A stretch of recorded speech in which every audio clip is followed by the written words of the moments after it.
अब बंगाल चुनाव में चिराग पासवान की एंट्री हो चुकी है। चिराग पासवान कितना कमाल दिखाएंगे। राजेश वर्मा प्रभारी तो रफीक प्रदेश अध्यक्ष बनाए गए हैं। बिहार का किला फतह करने के बाद चिराग पासवान की पार्टी ने पश्चिम बंगाल चुनाव लड़ने की रणनीति पर काम करना शुरू कर दिया है। सवाल बड़ा है कि क्या बिहार जैसा जादू चिराग बंगाल में कर पाएंगे। बंगाल में चिराग पासवान किसे लाभ या नुकसान पहुंचाएंगे। चिराग पासवान बंगाल चुनाव एनडीए के साथ लड़ेंगे या अपने दम पर ही मजबूत होंगे। बिहार में तो चिराग पासवान का कैडर था, पश्चिम बंगाल में उन्हें क्या मिलेगा। वीडियो को अंत तक जरूर देखिएगा, राजनीति बड़ी दिलचस्प होने वाली है। खगड़िया से चिराग पासवान की पार्टी लोक जनशक्ति पार्टी रामविलास के सांसद हैं राजेश वर्मा। चिराग पासवान ने उन्हें पश्चिम बंगाल का प्रदेश प्रभारी नियुक्त किया है। वहीं पश्चिम बंगाल के मुर्शिदाबाद के मोहम्मद रफीक अली कुछ दिनों पहले ही लोजपा रामविलास के प्रदेश अध्यक्ष नियुक्त किए गए थे। लोजपा रामविलास के पश्चिम बंगाल प्रभारी और सांसद राजेश वर्मा 3 दिनों के लिए राजधानी कोलकाता के प्रवास पर जा रहे हैं। राजेश वर्मा अलग अलग कार्यक्रमों में शामिल होंगे और पार्टी की राज्य इकाई के लोगों के साथ बैठकर आगामी विधानसभा चुनाव की रणनीति पर मंथन करेंगे। दरअसल आपको बता दें कि पश्चिम बंगाल के अलग अलग हिस्सों में, खास तौर से कोलकाता, हावड़ा, वर्धमान, आसनसोल, दुर्गापुर, खड़गपुर, पुरुलिया, बांकुड़ा आदि इलाकों में बड़े पैमाने पर बिहारी मूल के लोग रहते हैं। लाखों परिवार तो इसमें ऐसे हैं जो कई पीढ़ियों से पश्चिम बंगाल में रहते आ रहे हैं।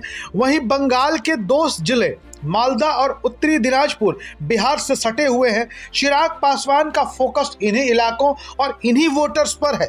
एक समय ऐसा था कि जब बिहार के वोटर्स की बदौलत लालू प्रसाद यादव की पार्टी राष्ट्रीय जनता दल की पश्चिम बंगाल विधानसभा में एंट्री हो गई थी। साल 2006 में हुए पश्चिम बंगाल विधानसभा के चुनाव में कोलकाता महानगर की बड़ा बाजार सीट से राष्ट्रीय जनता दल के उम्मीदवार मोहम्मद सोहराब की जीत हुई थी। उन्होंने कांग्रेस उम्मीदवार को हराया था और तृणमूल कांग्रेस के प्रत्याशी यहां पर तीसरे नंबर पर थे। राष्ट्रीय जनता दल ने बाद के दिनों में ममता बनर्जी और तृणमूल कांग्रेस के समर्थन में बंगाल चुनाव लड़ना ही छोड़ दिया। हालांकि यह फायदे का सौदा साबित नहीं हुआ, न तो राजद के लिए ही न ममता बनर्जी के लिए ही, क्योंकि जैसे ही राजद ने चुनाव लड़ना छोड़ा वैसे ही बिहारी मूल के जो मतदाता थे वो भारतीय जनता पार्टी के साथ चले गए। कुछ बिहारी वोट जो राजद बंगाल में हासिल कर सकता था वो भाजपा के साथ चला गया और बंगाल में भाजपा मजबूत हो गई।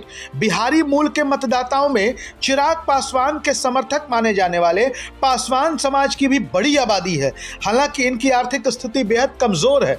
कई लोग उनमें से हाथ से खींचने वाले रिक्शे को चलाकर या दिहाड़ी मजदूरी कर जीवन यापन करते हैं, तो कई लोग वहां पर टैक्सी भी चलाते हैं। चिराग पासवान की पार्टी को इस वर्ग का बड़ा समर्थन मिल सकता है।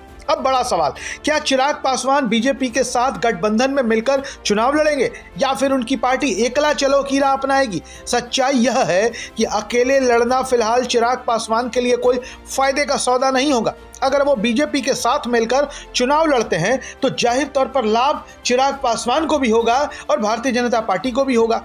पश्चिम बंगाल में ममता बनर्जी फिलहाल सत्ता विरोधी लहर से जूझती हुई दिखाई दे रही हैं और भारतीय जनता पार्टी उन्हें कड़ी टक्कर देती हुई नजर आ रही है। उधर लेफ्ट और कांग्रेस भी अपनी प्रासंगिकता बनाए रखने की लड़ाई लड़ रहे हैं। इस जबरदस्त और दिलचस्प सियासी माहौल में चिराग पासवान बंगाल में कैसा जादू बिखेर पाते हैं, इसके लिए भविष्य का इंतजार करना होगा। तब तक बने रहें हमारे साथ। हमारे वीडियोस आपको कैसे लगते हैं अपनी राय कमेंट बॉक्स में जरूर लिखें। हमारे चैनल को सब्सक्राइब करें और अपनी राय लिखना ना भूलें। धन्यवाद।